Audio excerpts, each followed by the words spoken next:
Dura presa di posizione del governo Schifani sulla sanità. Se i manager non raggiungono gli obiettivi sulla riduzione delle liste di attesa, decadranno dagli incarichi. Controlli in tutta Italia dalla Guardia di Finanza a presidio della legalità del gioco pubblico.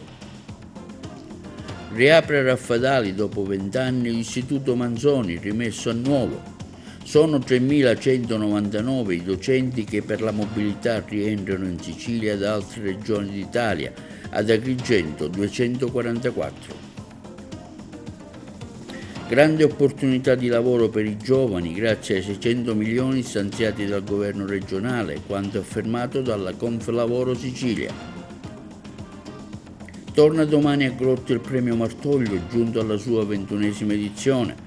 Grande successo di pubblico e sold out ieri sera al Teatro dell'Efebo con la manifestazione San Calò in mano ai Carusi. Al via domani la Coppa Italia, l'Agragas incontrerà il Licata, il Castrum Favara, l'Enna.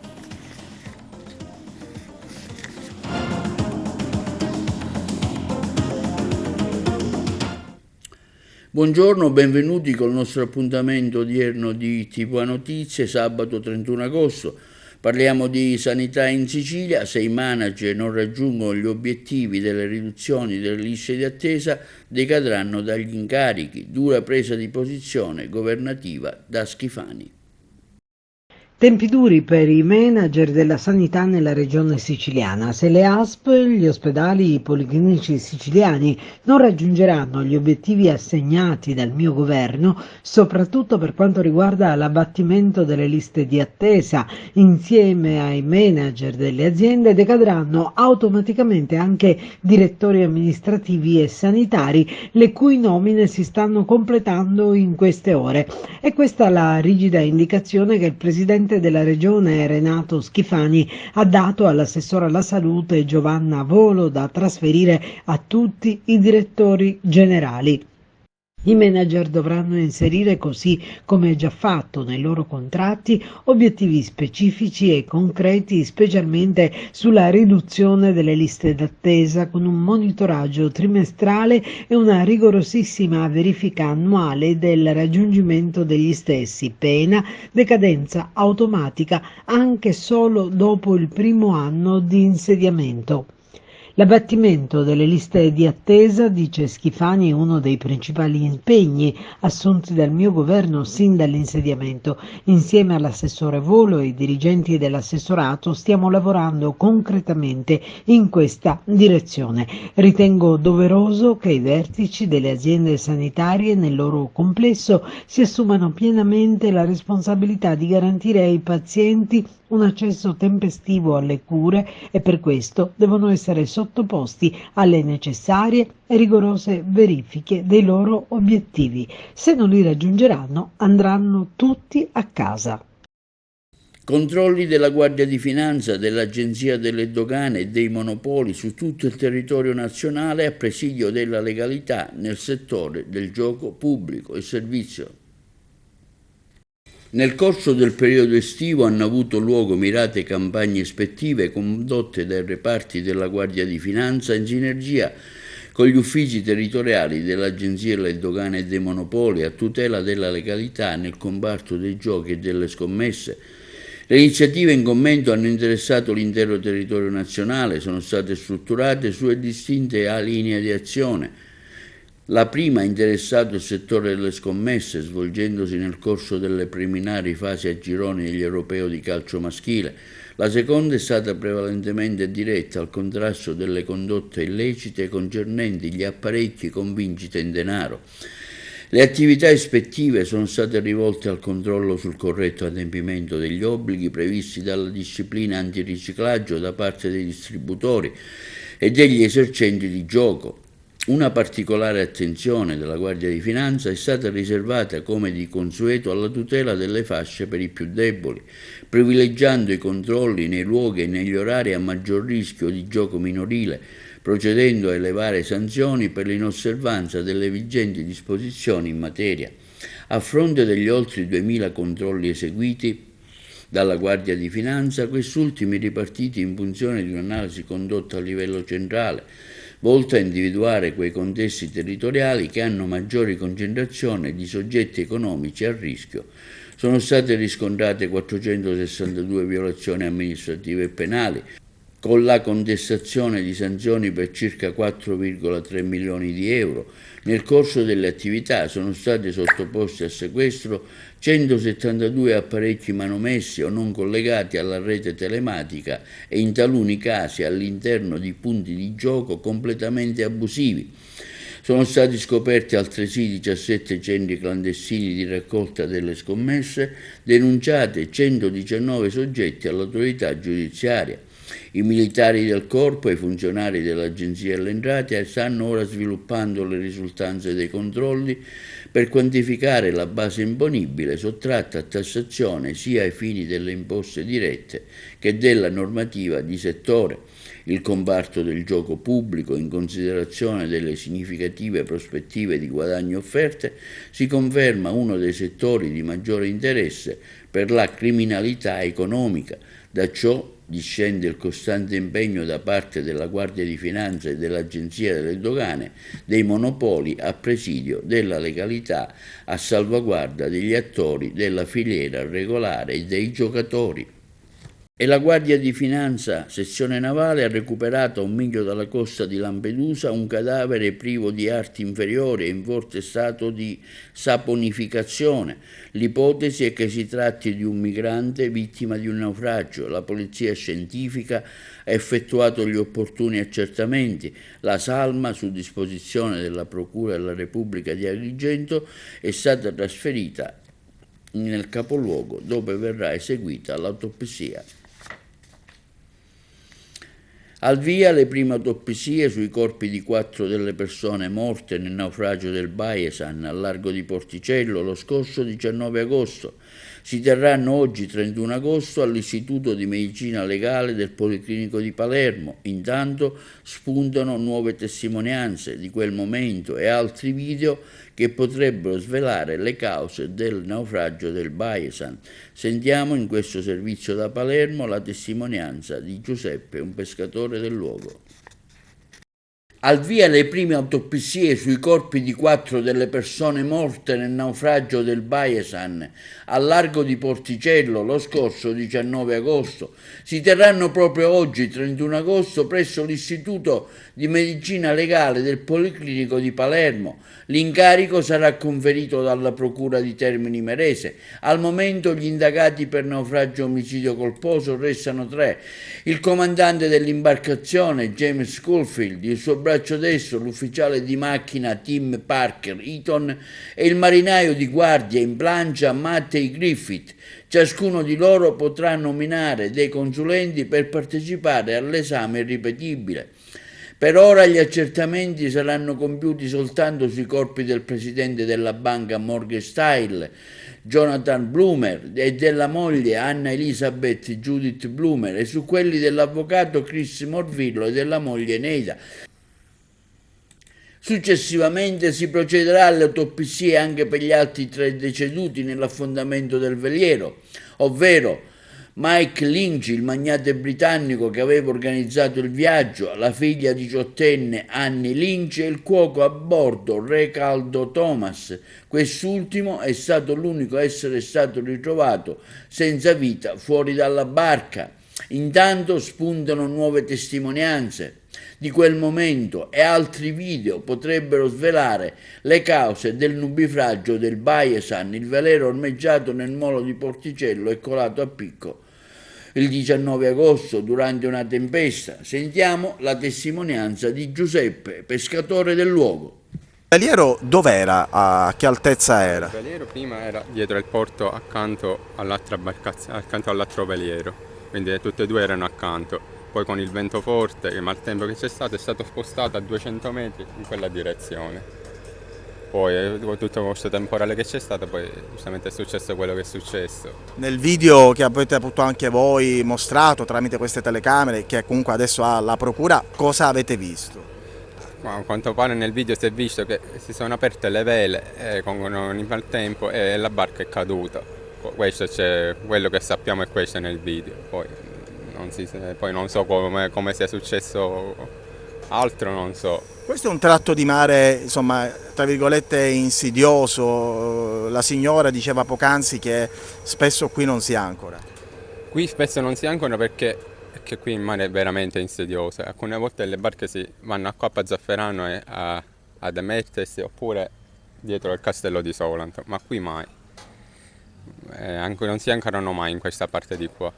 Quindi non so come mai, o se non se l'aspettavano questa tempesta. Una cartuccia calibro 38 davanti alla porta di casa. A ritrovare quello che è un inquietante messaggio intimidatore è stata una pensionata delicata di 70 anni.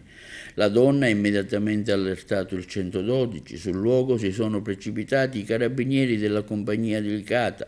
La pensionata ha presentato denuncia, ascoltata dai militari dell'Arma, non ha saputo fornire informazioni utili circa i motivi del rinvenimento e della presenza della munizione lasciata da mani ignote davanti a casa. Gli investigatori, dopo aver notiziato la Procura della Repubblica di Agrigento, hanno avviato le indagini per chiarire quello che risulta essere un vero e proprio giallo. L'attività investigativa spazia a 360 gradi. In questa fase nessuna ipotesi può essere esclusa. La cartuccia naturalmente è stata sequestrata dai carabinieri e già presa in consegna dal personale della scientifica. A pochi giorni dall'inizio dell'anno scolastico a Raffadali è già operativa la macchina organizzativa per accogliere gli studenti dei vari plessi e dopo 20 anni ritorna a suonare la campanella dell'Istituto Manzoni, rimesso a nuovo dopo i lavori di ristrutturazione. Sentiamo l'intervista al sindaco Silvio Cuffaro in questo servizio di Margherita Trupiano. Mancano pochi giorni all'inizio del nuovo anno scolastico e a Raffadali è già operativa la macchina organizzativa per accogliere gli studenti nei vari plessi. C'è una novità: dopo circa 20 anni ritorna a suonare la campanella dell'Istituto Manzoni, rimesso a nuovo dopo i lavori di ristrutturazione. Ospiterà gli alunni della scuola media. Diciamo che sono contentissimo finalmente di ridare alla comunità di Raffadali questa scuola storica e sono un po' anche commosso dal fatto che io ho frequentato la scuola elementare in questi locali e quindi ricordo quando ero bambino. Una scuola che è stata rifatta integralmente, quindi sia sotto l'aspetto sismico, in sicurezza, sia sotto l'aspetto delle prevenzioni antigenti e di tutto ciò che ha a che fare con la sicurezza di un istituto scolastico per dare ai nostri bambini che frequenteranno questo istituto una determinata certezza sulla sicurezza. È una scuola che è stata fatta bene, quindi io sono contento di come l'impresa abbia portato avanti i lavori e come li abbia completati. La rederemo con l'inizio del nuovo anno scolastico alla comunità raffadalese. Inizieremo molto probabilmente qui portando la scuola media nella prima fase, perché abbiamo tutti gli istituti scolastici, dico tutti integralmente con lavori in corso, per dare avremo di qua a un anno tutte le scuole Raffadali rifatte tutte, quindi sotto l'aspetto sia sismico che anche di prevenzione antigeni e quant'altro, quindi possiamo dire finalmente che Raffadali avrà dal 2025 in poi tutti gli istituti messi in sicurezza, istituti nuovi messi in sicurezza, ristrutturati e quant'altro, quindi sono contento di aver portato a termine almeno sotto questo aspetto dopo che finirò il mio mandato di sindaco e di dare alla comunità raffadalese tutti gli istituti scolastici messi a nuovo. I genitori possono stare tranquilli, è da più di 10 giorni che lavoriamo con la dirigente scolastica per cercare di far ripartire il nuovo anno scolastico dando a tutti una classe e dando a tutti la sicurezza di frequentare un istituto scolastico messa in sicurezza, anche se ci saranno dei lavori in corso in parte degli istituti, quindi verranno utilizzati alcuni parzialmente, avranno le famiglie qualche disagio, quindi mi scuso con loro se ancora per qualche altro anno devo chiedere qualche sacrificio, anche perché saranno costretti a spostarsi da una parte all'altra del paese, perché stiamo cercando di mettere tutta la scuola materna in un istituto dove ha un refettorio e quindi possono garantire il pasto ai bambini. Tutta la scuola elementare a tempo pieno, tutto in un istituto dove anche lì c'è il refettorio per dare la possibilità ai ragazzi di pranzare dentro la scuola, mentre la scuola normale elementare sarà tutta in un altro istituto e la scuola media sarà qui nell'istituto Manzoni originariamente, che ci sono le aule che servono alla scuola media per poter iniziare l'anno scolastico con tranquillità. E sono 3.199 i docenti di ogni ordine e grado per posto, comune e sostegno che per effetto della mobilità annuale rientrano in Sicilia da altre regioni d'Italia, un dato decisamente in crescita che supera il 30% il contingente dello scorso anno scolastico, che era pari a 2.224 insegnanti. La provincia siciliana che accoglie il maggior numero di richieste da fuori Sicilia è Catania con 702 docenti, segue Palermo con 645, Messina con 627, Trapani con 354, Agrigento con 244, Siracusa 223, Caltanissetta, Enna 249 e Ragusa 155. Nuove tecnologie, 600 milioni di euro alle imprese siciliane. Conflavoro, grandi opportunità per i giovani, è il parere del segretario nazionale Giuseppe Pullara che afferma passo utile per la competitività delle nostre aziende, il servizio. La Regione Sicilia scommette sulle tecnologie strategiche, innovazione, digitalizzazione e sostenibilità. L'assessore regionale alle attività produttive di Tamaio ha annunciato il programma STEP, acronimo che sta per Piattaforma per le tecnologie strategiche per l'Europa, un fondo di 600 milioni di euro che offre alle imprese strumenti per innovare, crescere e diventare sempre più competitive. Non solo un sostegno economico, ma un'opportunità per rafforzare il tessuto economico siciliano e offrire nuove prospettive ai giovani. Commenta il segretario regionale e vicepresidente nazionale di Conflavoro Giuseppe Pullara, che continua: le piccole e medie imprese hanno bisogno degli strumenti possibili utili al rilancio. La digitalizzazione è un passo fondamentale per aumentare il posizionamento competitivo delle singole aziende. Il programma mira a sostenere investimenti in tecnologie strategiche che rafforzano l'autonomia dell'Europa in settori chiave come la tecnologia verde, digitale e la sicurezza energetica, e ciò è reso possibile attraverso una piattaforma che coordina e integra i vari fondi europei esistenti, ottimizzando l'uso delle risorse disponibili e facilitando l'accesso ai finanziamenti per progetti innovativi. STEP fa parte del piano dell'industria 2030 e tra gli obiettivi c'è l'incremento dell'occupazione affinché le risorse messe in campo possano creare nuove opportunità di lavoro. Le piccole e medie imprese sono la struttura portante del sistema produttivo, conclude Pullara, e un processo come quello della transizione digitale deve essere supportato con interventi mirati. Ribadiamo la nostra disponibilità alla Regione Sicilia per offrire supporto e confronto per il bene delle imprese siciliane. Sold out ieri sera al Teatro dell'Efebo di Agrigento con la rappresentazione teatrale San Calò in mano ai Carusi, presentato dalla nostra Margherita Trupiano, la regia di Caterina Montalbano, che ha visto la partecipazione straordinaria di Francesco Buzzurro e Gianfranco Viannuzzo, a cui anche gli è stato assegnato il premio dedicato proprio all'attore Pippo Montalbano. Vediamo il servizio.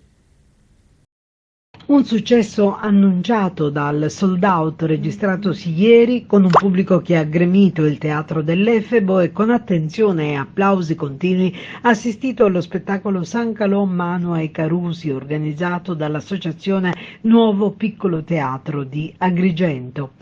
Ha visto la presenza di un cast di artisti di eccellenza in un crescendo di contributi che hanno definito e dato corpo alla parola cultura che affianca la città di Agrigento per il 2025 attraverso storia, riti, culto, letteratura, pittura, teatro e fotografia legati a San Calogero.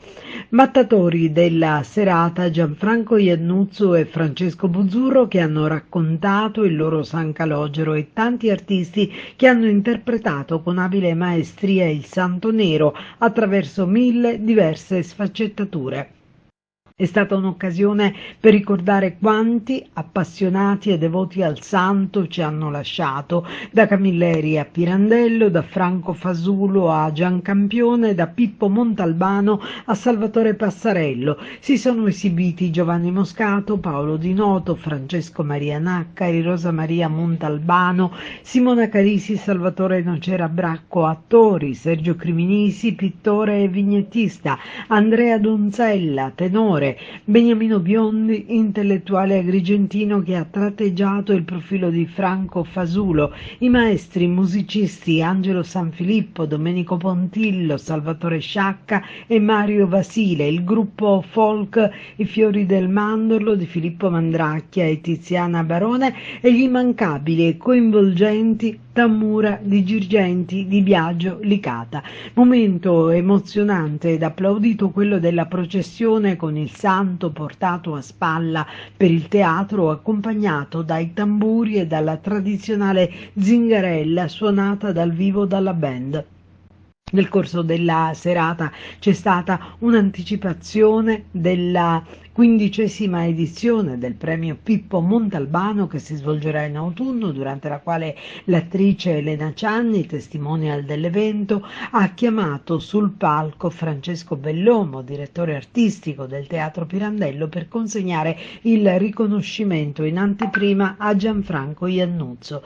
Durante le varie performance sono state proiettate su un LED wall le foto tratte dall'archivio di Domenico Vecchio, patron del concorso fotografa San Calogero, e altre di Massimo Palamenghi e Giuseppe Cacocciola, tratte da un'apprezzata mostra sul Santo Nero svoltasi lo scorso anno presso la chiesa di San Lorenzo. Il logo dell'evento, che prende spunto da una scultura di Cacocciola, è stato utilizzato per gentile concessione della Curia che ne è proprietaria.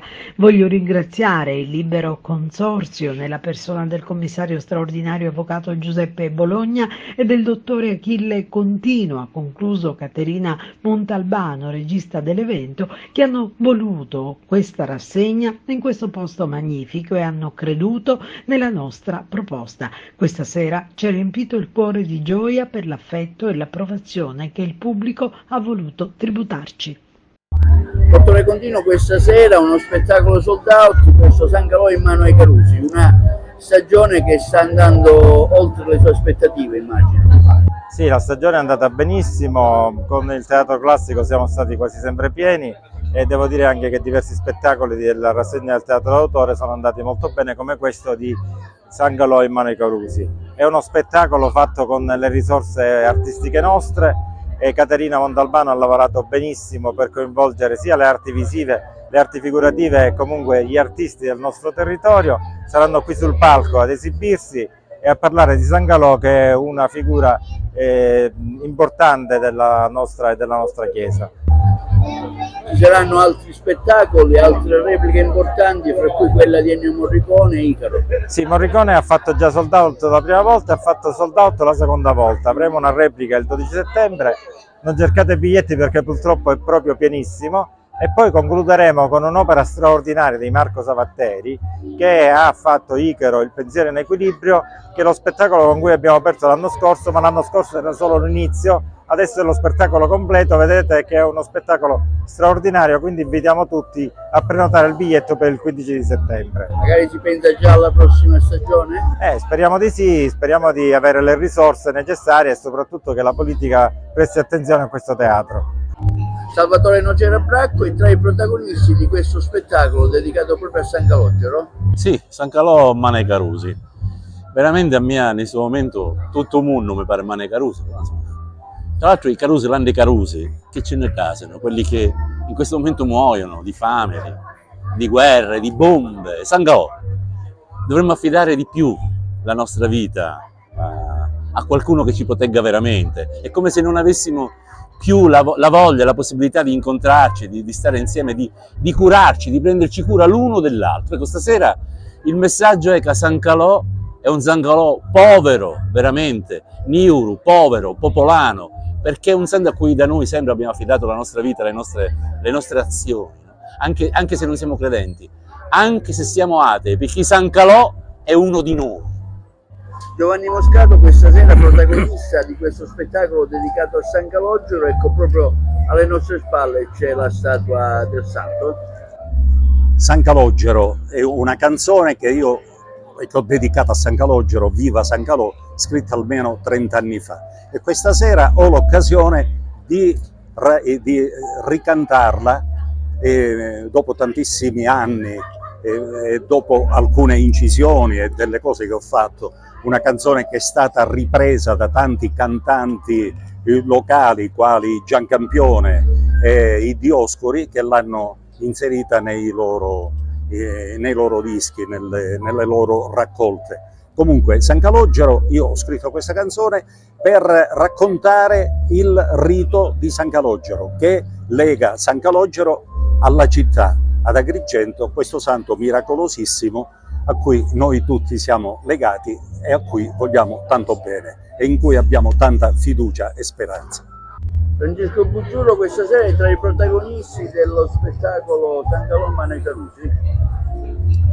È una gioia essere qui questa sera per tanti motivi. Uno, per la devozione al santo che accomuna tutti noi che questa sera abbiamo scelto di esserci, e poi anche il fatto di ritrovare tanti amici con i quali abbiamo compiuto tante scorribande musicali, e soprattutto naturalmente rivedere Gianfranco Iannuzzo, con il quale abbiamo realizzato Girgenti Amore Mio. È stato uno spettacolo teatrale che ha girato tutti i teatri d'Italia con enorme successo, quindi grande gioia, grande soddisfazione. Cosa ci farai ascoltare? Ho scelto un brano molto particolare, un arrangiamento della celebre aria di Puccini Nessun Dorma, perché quest'anno ricorre il centenario dalla scomparsa di Giacomo Puccini, e poi chiaramente farò un intervento insieme al caro amico Gianfranco.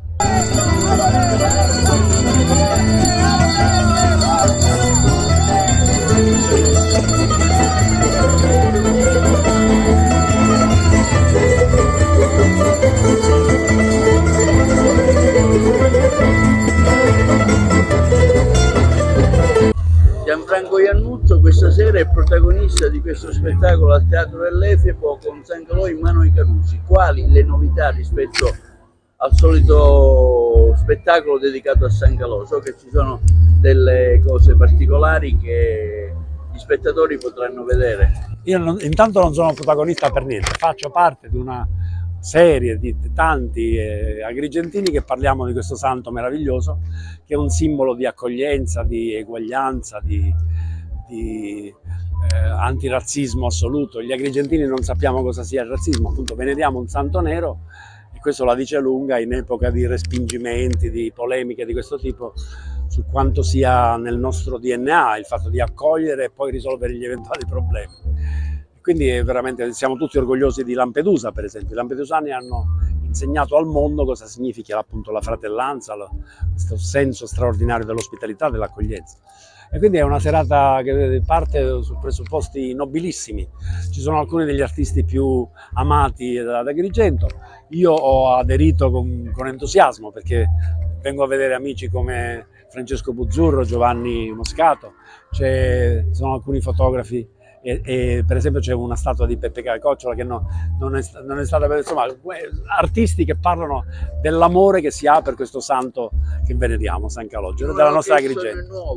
Una cosa che non conoscevo del teatro, bellissimo, il Teatro dell'Efebo, che era una cava di tufo, no? Quindi credo che da qui migliaia e migliaia di anni fa furono prese i tistette per fare i templi, quindi siamo in tema assolutamente. È una festa agrigentina. È stata una stagione estiva bella per te, ricca di appuntamenti, segno che il pubblico ti apprezza e ti ama sempre di più. E questo lo sai bene perché ci conosciamo da anni, caro amico mio, è una cosa che sai quanto mi inorgoglisca, perché stiamo preparando anche una mostra fotografica con Beniamino Biondi, con il mio grande amico e maestro che è Angelo Pitrone.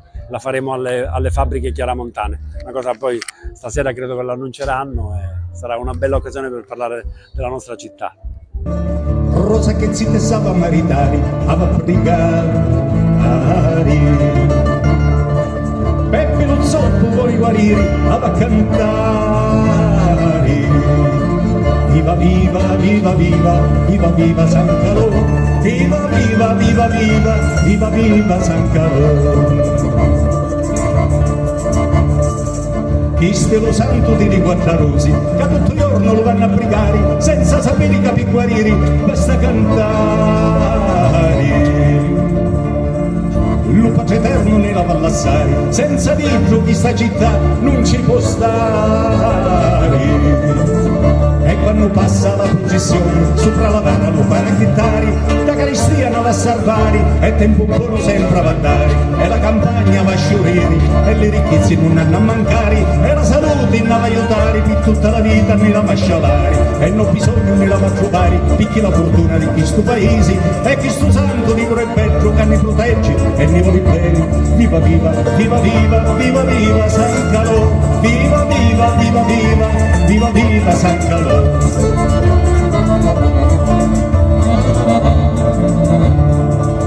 San Calorio di Naro, fa le grazie al Migliaro, San Calorio di Giurgetti, fa le grazie Pinnenti, San Calorio di Canicati, ne feci una e si mi vindi.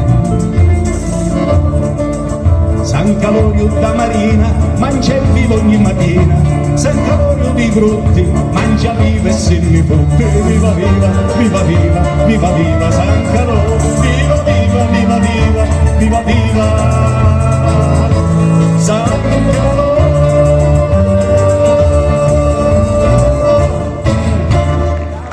Linea alla regia per la pubblicità. E da 45 anni a Realmonte punto di forza della comunità è la banda musicale realmontina, palestra di formazione e crescita per i più giovani del luogo. Sentiamo lo stesso sindaco Lattuca. Esprimo la mia enorme soddisfazione per il concerto d'estate della banda realmontina. Che dire, noi diciamo sempre di essere nella strada della bellezza e questa lo è, non solo, è anche identità. Ha una storia di 45 anni e promuove il territorio di Realmonte nella giusta maniera.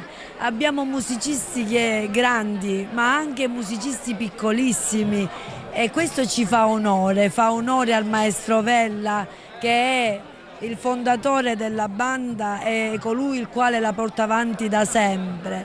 A me corre l'obbligo di ringraziare anche il maestro Alongi, Alessandro e tutti i musicisti qui presenti stasera, gli intervenuti e il territorio. Che dire, l'identità è patrimonio e questa sera è stato un esempio eclatante di memoria e di patrimonio. Nata nel lontano 1979, ossia quindi da 45 anni. È una realtà che ogni anno si espande sempre di più, nel senso che abbiamo l'entrata di nuovi allievi, di nuovi musicisti e che quindi si vede questa crescita che ogni anno appunto si espande sempre. Il concerto di questa sera è stato diretto dal maestro direttore che è il maestro Domenico Vella, che dirige appunto la banda da 45 anni, e poi abbiamo il nostro presidente che è il professor Giuseppe Villa, lui è un docente di clarinetto, mentre io sono Alessandro Longi e sono il capobanda, nonché pianista perché sono anche un docente di strumento musicale nella scuola media.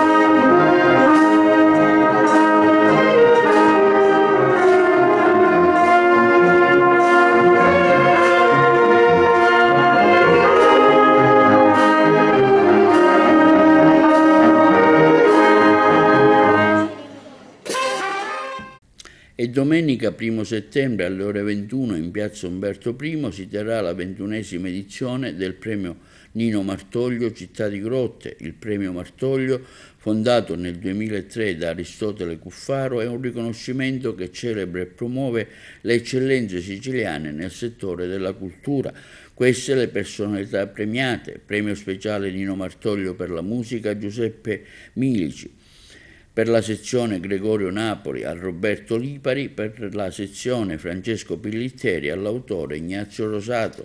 La manifestazione verrà moderata da Ivan Scinardo, direttore del Centro Sperimentale di Cinematografia di Palermo.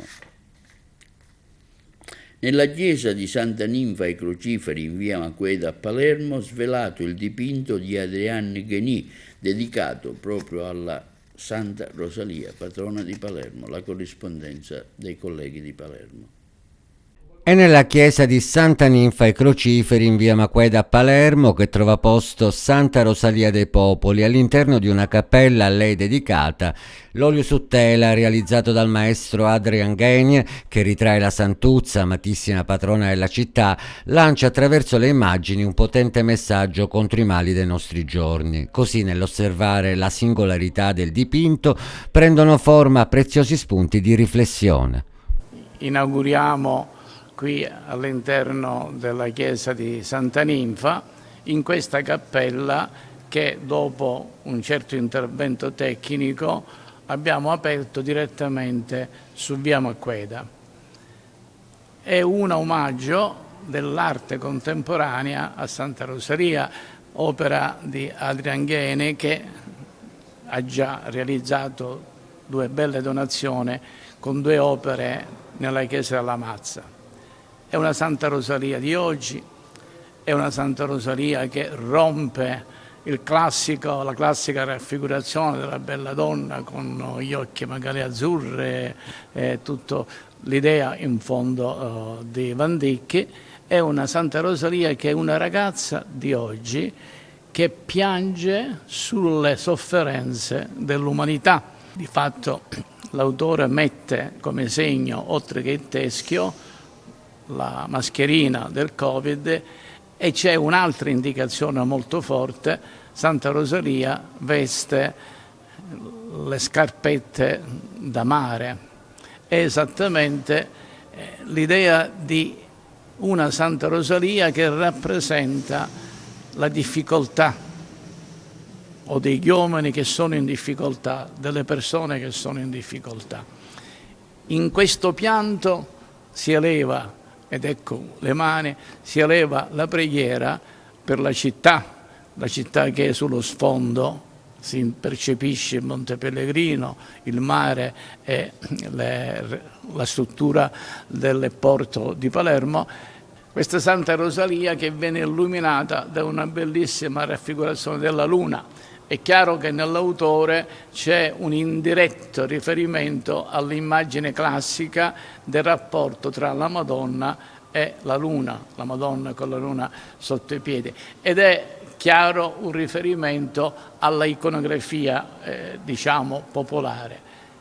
Vuole essere un'opera per pregare, è una sfida capire se oggi anche l'arte contemporanea, oltre che raffigurare le realtà contemporanee, le realtà di oggi, possa anche tradursi in occasione di preghiera.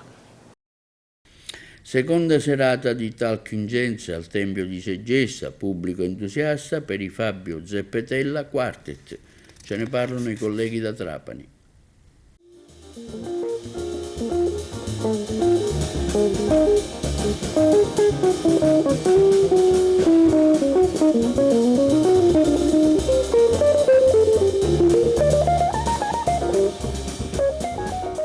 È stata molto emozionante come cosa, perché qui c'è un'energia incredibile e poi si è creata anche un'energia fantastica sul palco.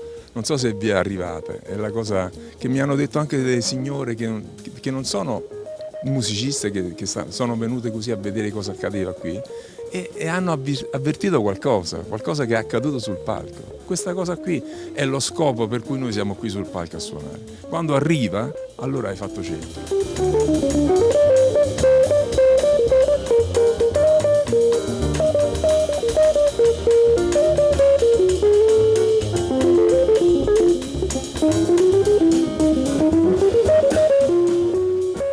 Nel jazz c'è una parola che si chiama interplay, che significa entrare in relazione, no? Solo che nella musica questa cosa accade in tempo reale, come quando uno fa un dialogo con un'altra persona e si capiscono fino in fondo, no?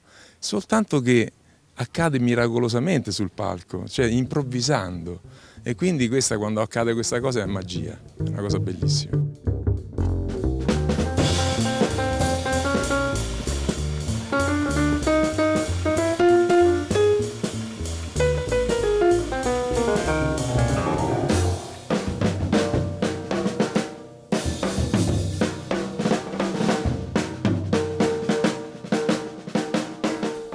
L'Associazione per l'Arte è un'associazione che punta molto a dare cultura. Sì, Vito è fantastico perché cerca appunto di portare cultura in posti meravigliosi. Secondo me è un binomio vincente.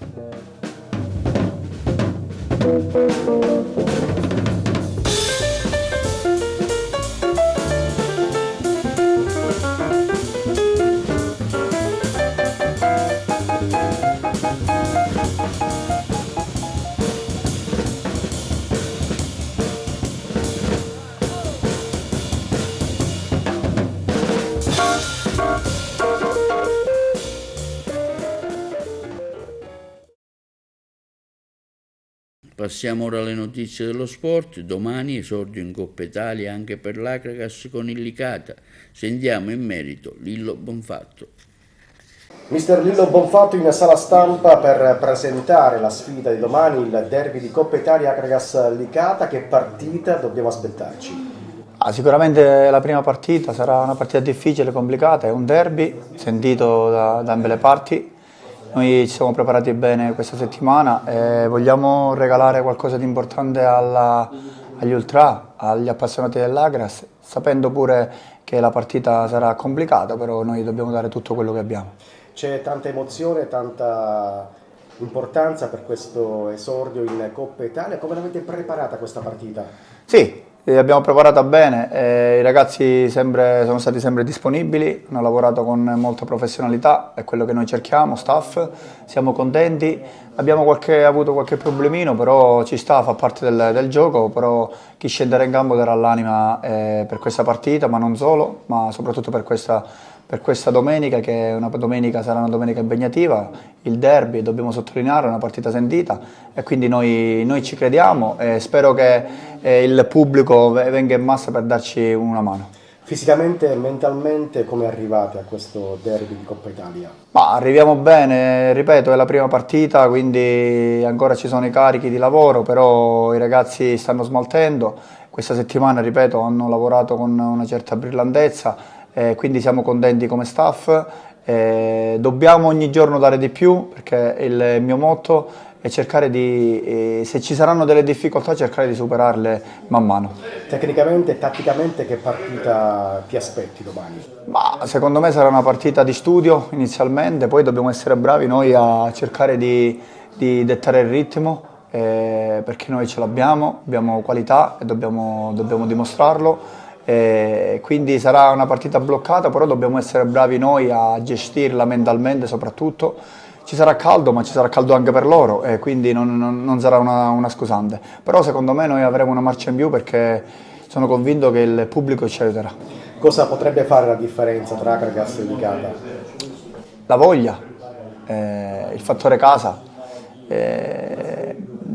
la voglia che abbiamo, che ho visto negli occhi dei ragazzi, di dimostrare qualcosa sin da subito e quindi questo può fare la differenza. Quanto sei emozionato? È sempre un'emozione, intanto perché indossare questa maglia per me è un onore. Questa maglia è stata rappresentata da tantissimi bravissimi allenatori, quindi per me è un orgoglio, quindi l'emozione c'è, però è un'emozione di forza, un'emozione che non vedo l'ora di iniziare, ma soprattutto non vedo l'ora di vedere all'opera questi ragazzi. E primo turno di Coppa Italia anche a Favara, allo stadio Brucculeri, con la squadra dell'Enna. Ce ne parla il collega Giuseppe Moscato. Conclusa la preparazione estiva, terminato il cosiddetto calcio di agosto, messe da parte anche quelle gare definite allenamento congiunto, adesso si fa sul serio. Domani allo stadio Bruccoleri di Favara è in programma la gara di primo turno della Coppa Italia del campionato nazionale di Serie D. Al Bruccoleri si affrontano l'Enna e il Castrum Favara per contendersi il passaggio di turno. È la prima ufficiale per la squadra favarese, matricola in questo campionato, invece è la seconda gara per l'Enna, già risultata vittoriosa nei preliminari di Coppa Italia con la Nissa. Domani si attende anche un grande pubblico al Bruccoleri per vedere in azione i propri beniamini. Questa mattina c'è stato l'allenamento di rifinitura per consentire al mister Pietro Infantino di predisporre la migliore squadra da scendere in campo. Sì, siamo pronti, ci siamo preparati per questo. Quando si scende in campo sicuramente c'è in palio c'è anche la dignità personale, c'è onorare la maglia. Ho sentito tante chiacchiere che mancano giocatori, che siamo in pochi, questi alibi a me non piacciono. Io ho grande rispetto per il mio gruppo e sicuramente chi scenderà in campo darà il massimo, perché ognuno di noi si vuole ritagliare uno spazio importante in questo nostro progetto. Stamattina il solito allenamento di rifinitura in vista della partita di domani. Che Castrum Favara scenderà in campo e soprattutto se hai già notizie di che Enna sarà. Ma abbiamo grande rispetto per l'Enna, è un periodo positivo. Ho visto che è una squadra, le squadre di Peppe Pagano, che giocano palla a terra, molto veloci, molto rapidi, stanno abbastanza bene, è una squadra strutturata in un certo modo, però io, come ho detto sempre ai miei ragazzi, noi dobbiamo lavorare per noi stessi, dobbiamo avere un'identità di gioco, dobbiamo avere un'identità caratteriale, dobbiamo lavorare su di noi, perché gli avversari saranno tutti difficili. In questo campionato non c'è una squadra che puoi dire che l'hai battuta, e se tu lavori su te stesso e lavori in un certo modo, lavori al 100%, sicuramente l'avversario è meno forte. Questi sono i nostri concetti. Abbiamo un blasone da difendere, abbiamo dei colori da portare in alto e domani abbiamo la prima prova, quella di dimostrare che Favara abbiamo costruito, che Favara sarà per il futuro. Sì, sarà il nostro primo impegno ufficiale dopo le amichevoli che abbiamo fatto durante il ritiro. Ci siamo preparati al meglio, giustamente giochiamo a Favara, ma è come se giocassimo fuori, perché è l'Enna che gioca in casa, però sicuramente daremo il massimo per portare a casa il risultato, perché comunque chi ben comincia a metà dell'opera, è una prima ufficiale, quindi vogliamo far vedere a tutti quanti di che pasta siamo fatti, e soprattutto, visto che giochiamo qui a Favara, vogliamo far vedere al nostro pubblico che quest'anno la squadra darà filo da torcere a tutti quanti. Il capitano ha già il polso della situazione, hai già parlato con i tuoi amici, con i tuoi colleghi, insomma, che Castrum Favara sarà? No, come dicevo poco fa, sarà un Castrum Favara agguerrito, perché comunque quest'anno sarà dura, visto che ci sono molte ottime squadre, ma noi non siamo di meno a nessuno. Combatteremo per tutti i 90 minuti, per tutto l'arco del campionato, e cercheremo di portare a casa più punti possibili per ottenere quello che vogliamo noi. Vi sentite pronti? Sì, assolutamente sì. Assolutamente sì, noi abbiamo lavorato tanto, la squadra ha lavorato tanto in questo periodo, e quindi i ragazzi sono pronti, anche se siamo un po' rimaneggiati, ma siamo pronti. Rimaneggiate che vuol dire? Manca qualcuno? Abbiamo qualche squalifica e qualche infortunato, però ripeto, la cosa più importante è stare sereni e giocarsi la partita come meglio possibile. La Coppa Italia credo che non sia tra gli obiettivi di una società appena approdata in Serie D, però insomma iniziare bene davanti al pubblico, anche perché c'è stata appunto la richiesta dell'Enna di giocare a Favara, fa sempre bene, no? No, noi non ci poniamo limiti negli obiettivi, perché alla fine dobbiamo giocare tutte le partite, e dire che non ci interessa sarebbe solamente cercarsi una scusa, perché in questo momento non abbiamo tutti i giocatori a disposizione, con altro in arrivo, quindi diciamo che per noi la priorità resta sempre il campionato, però le partite vanno giocate e noi dobbiamo giocare al massimo impegno anche la Coppa Italia. È bello quando si parla col direttore sportivo raccogliere anche gli input che dà. Proprio in questo momento hai detto qualche altro in arrivo. La rosa si deve ancora completare? La rosa sarà completa la settimana prossima, perché stiamo aspettando quei 2 giocatori che completano, diciamo, le richieste del mister, perché aveva bisogno di altri 2 rinforzi. L'abbiamo trovati, uno dovrebbe arrivare anche oggi e l'altro tra lunedì e martedì dovrebbe essere qui. Sono questioni di tempo, ma per il resto penso che abbiamo fatto una buona rosa. La dobbiamo vedere in campo, a disposizione di tutti, e poi dopo tireremo la nostra. E allora che campionato di Serie D sarà per Castrum Favara? Come ho detto sempre, sarà un campionato dignitoso, vogliamo salvarci senza sofferenze e io sono sereno, anche se c'è qualche dubbio su questa squadra, ma i campionati si giocano in campo, non sugli spalti. E questo è tutto per il nostro TVA Notizie. Ricordiamo che i programmi TVA si possono vedere in tutta Italia sul canale del digitale terrestre 268 per chi ha le smart TV, in streaming sul video televideoagrigento.tv e il telegiornale sul canale 93 di Video Sicilia alle 15 e alle 20 con replica la mattina alle 9. Vi ricordiamo che potete trovare i nostri servizi anche sul canale di Televideo Agrigento di YouTube. E questo è tutto per oggi, sabato 31 agosto. Vi auguriamo un buon fine settimana.